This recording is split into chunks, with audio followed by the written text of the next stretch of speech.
After 50 years, I never thought I would be involved in such a partly unpleasant and partly fascinating story. A few years ago, I met Kate. We met in an unromantic way through a questionnaire on a special site for singles. I was just coming out of a bad marriage and a difficult divorce, and Kate was raising her daughter alone, having been without a husband for over a decade. We met and instantly found common ground. I felt very happy. You bet you were. It's not every day you meet such a beautiful woman who's crazy about fishing and agrees to spend many weeks a year in a tent on the lake, and the rest of the time living practically in the dacha. The house that was left to me after my divorce used to be our summer house, and before that, my father lived in that house. This situation is sad and complicated, though it is an ordinary life story. When I was a teenager, my father met an 18-year-old girl. They fell in love. I judged and didn't understand him. He immediately broke up with my mother, improved a house, and moved in with his young mistress. They never got married, though they seemed to live well. So when my father passed away, I had no qualms about kicking his cohabitant out of the house I had inherited. I was very happy that Kate had agreed to live with me out of town, but I wondered right away, would it be comfortable with a child? The woman laughed at my misgivings. It turned out that her 16-year-old daughter was already in college. Of course, she needed to be looked after, but living together was out of the question. What a blessing, I thought happily. This kitchen had always made me sick, and so we began to live in our own wooden house, far from friends and neighbors among the century-old pines. There was a lake practically a stone's throw from us, where we regularly went fishing on boats, or just sat on the shore with fishing rods. We both worked in the city, but it took no more than half an hour to get there. It seemed like the idyllic peace that I had only dreamed of in my first marriage was finally coming into my life. I hadn't seen my daughter more than 3 times in those 2 years. If they wanted to spend time together, I would just help my sweetheart get to town, where she and Emily would spend a few days together. Sometimes she would come over for the holidays, or we would drive over to her place. What did you think of Emily? Kate once asked me. We had this conversation after one of those brief encounters. I hesitated. I didn't think anything of her. She's just a girl. She looks like Mom, I said carefully, but Mom is much prettier. That answer seemed to satisfy Kate, and she smiled and hugged me. Today's children are not like we were, and it is very annoying. I went straight to work after my father left, and Kate had been working since she was 16. This generation is always lazy, wanting everything served on a platter. Emily was exactly the same, but who can say that to a mother?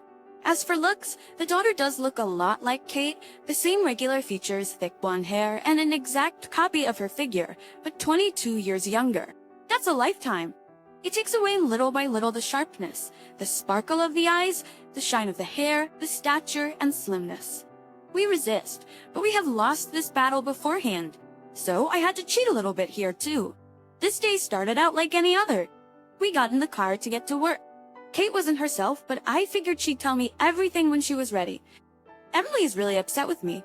She said as we drove down the freeway that she wants to quit college. She couldn't close the session, failed the exam, and they sent her to retake it. And she said, "I'm not going. I'm sick of studying. What to do?" Kate stared at me, but I tried to show her that I was driving, and that the whole thing had nothing to do with me. I wasn't hired to raise other people's spoiled daughters, and I didn't know how to do that. Kate touched my leg gently, as if unintentionally, and repeated, "Tell me what to do." But the desperation in her voice, the expectation of support, the expectation of a solution, the near certainty that I would offer it, all irritated me. "I don't know what to do, honey." I tried to explain as calmly as possible. "She's not my child, and she's not even a child anymore. I don't know what to do." I tried to explain calmly. "She's not my child, and she's not a child anymore. She doesn't want to study and live off the shelf. Let her go to work. Maybe then she'll figure out what adult life is all about." My answer didn't sit well with Kate, and she started sobbing. That's a woman's thing. The blackmail's about to begin. My beloved rarely uses it, but she's as good at it as anyone else. Women have this skill. "I'll ask you, my love, and please don't refuse me. I never refuse your requests." I looked at Kate. Her gaze was alluring and sly. Well, I couldn't say otherwise after tonight. My darling indeed has never refused me anything. But what did she want in return? Talk to Emily tonight. I beg of you. She has never had a man's authority. You can do it. I know you can. Without being too harsh, just explain to her that she'll ruin her life. There's 1 year left to study. Tourism is such a good major. I started to refuse, but in the end I gave in. Not every man can withstand the tears of the woman he loves. The deal is this. In the evening after work, I'll pick up Emily from the dormitory and take her to us. I'll talk to her, try to persuade her to take up books. And tomorrow, we'll take Kate into town. She has just been put on the night shift, and we'll spend some time together, just the two of us, asking the girl to think about her plans for the future. At 5 o'clock, I pulled up to Emily's dorm. I hadn't seen her in almost 6 months, and I wondered how to get this stupid, forced conversation going. I was starting to glance at my watch when I noticed a girl approaching me. She was walking, tossing back her loose hair and elastic with springy long legs. At that age, you can really become a different person in 6 months. And Emily turned into a real beauty. "Hello, Uncle Adam," greeting me. Emily flopped down next to me on the front seats. Her short denim skirt was a little too far up, which didn't seem to embarrass her at all. "Mom asked me to make sure you have a good time tonight. She just got called in for a shift, changed her schedule. I invite you to visit us." She just sighed and clicked her seatbelt buckle. I think that's how they say yes now. When we arrived, I immediately suggested, "Let's swim to the other side of the lake. We'll set up a tent, eat fish, and roast on the fire." It seemed to me that in such conditions, it would be easier to have a confidential conversation. But my stepdaughter was clearly not thrilled. Watching her expression, I noticed how she rolled her eyes, but then suddenly nodded in agreement. "Yes, come on. It's nice to have a change of scenery. We can get to know each other better, too."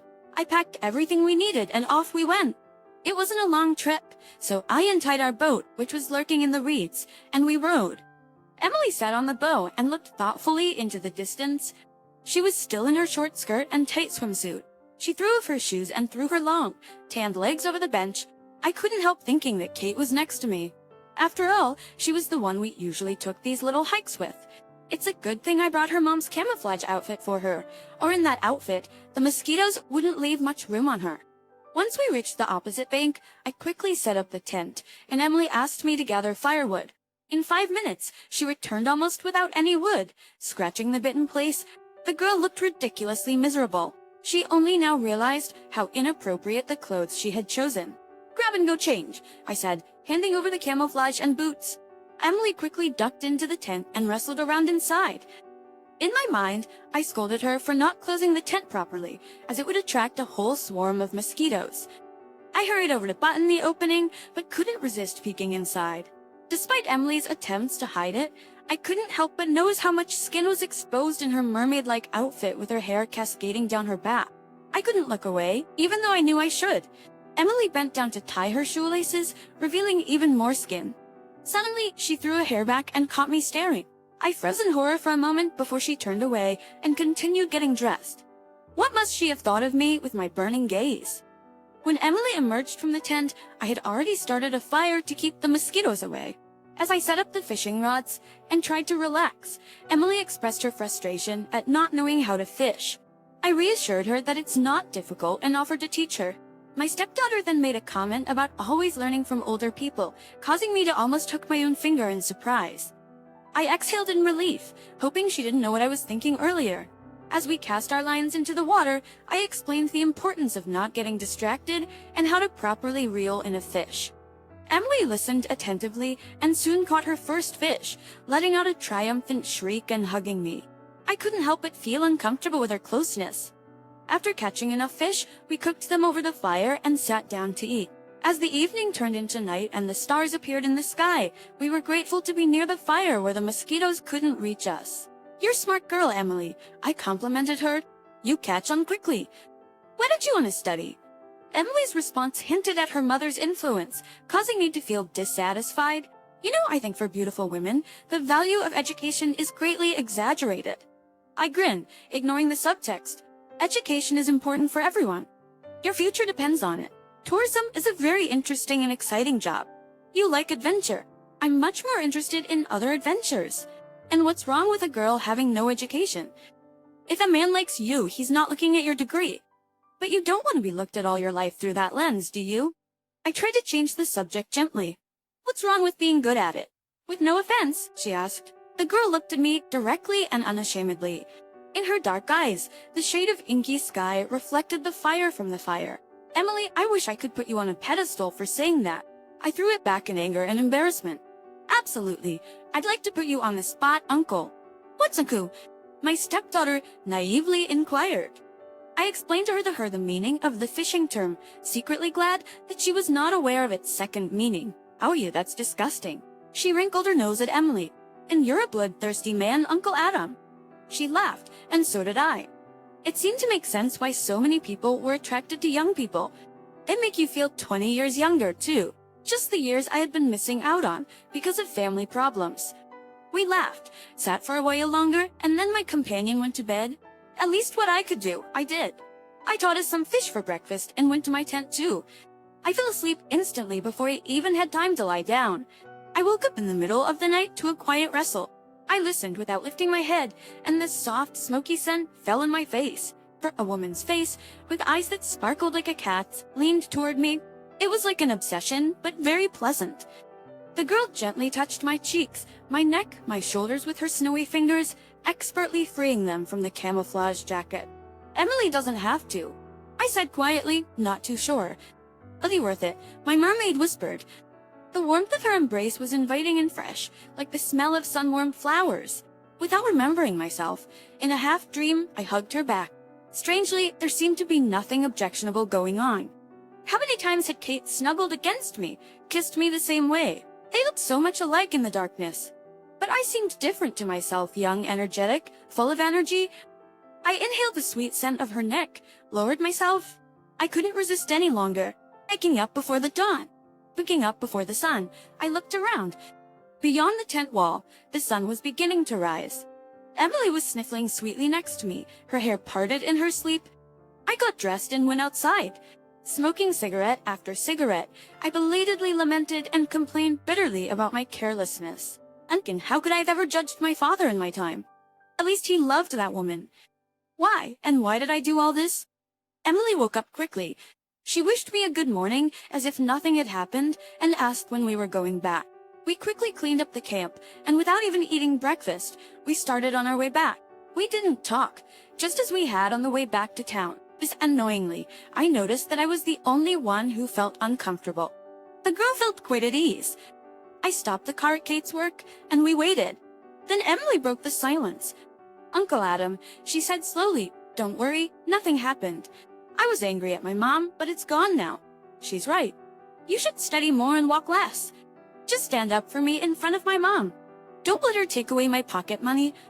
Do it for the sake of our friendship. I looked at Emily and her clear eyes and almost laughed. This is how and from where they acquire the skill of manipulation. Maybe it's an innate female talent. We met Kate and we all went to the cafe together. There Emily announced that she had thought things over after our conversation and agreed to continue her training.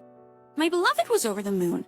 As we both looked into the light of Emily's sleeping dormitory, Kate hugged me and said, "You had a good influence on her." Thank you very much. I can hardly think of myself as a moral model now, judging others and condemning promiscuity. And I am ashamed inwardly in front of Kate too. But what to do? What happened.